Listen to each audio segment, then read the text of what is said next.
Next. And this is going to scare some of you, but not all of you. But when Yuri Gagarin, the first Russian cosmonaut, became the first man that we know of that went into space and came back, this was 1961, and I want you to know that I remember it. Everybody was very excited about it. And some of you are saying, what? I remember it. But he was, the official doctrine of the Soviet Union was atheism, and he came back and he said that he went up into space and he didn't see God, which he thought confirmed the atheistic viewpoint. And C.S. Lewis was still alive, and he wrote a little essay called The Seeing Eye. And in it he said, excuse me, he said, if there's a God, you wouldn't relate to God the way a person on the first floor relates to a person on the second floor. In other words, you don't find God by going higher up in your own space. If God is our creator, then we would relate to God not as a person on the first floor relates to a person on the second floor, but as Hamlet relates to Shakespeare. Now, how is Hamlet ever going to know anything about Shakespeare?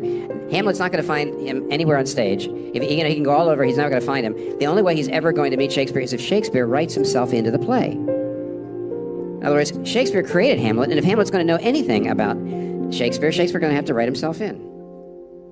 Scroll forward. Hamlet adalah tokoh yang dibuat oleh Shakespeare. Nah, C.S. Lewis memakai perumpamaan ini dengan begitu brilian yang menyatakan bahwa Hamlet tidak akan pernah bisa mengenal Shakespeare. Sehingga Shakespeare, jika ingin dikenal oleh Hamlet, maka Shakespeare harus menulis dirinya sendiri dalam cerita Hamlet. Saya kasih contoh lebih sederhana.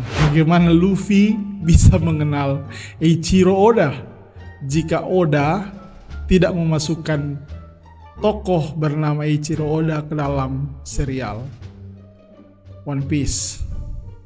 Kira-kira seperti itu, guys. Sebuah counter yang brilian, dimana kalau Tuhan mau dikenal oleh manusia tidak akan pernah bisa mengenal Tuhan.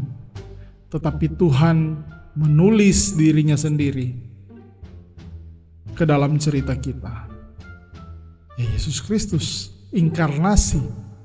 Itu yang Tuhan lakukan. Tuhan menulis dirinya sendiri masuk ke dalam cerita kita sebagai manusia.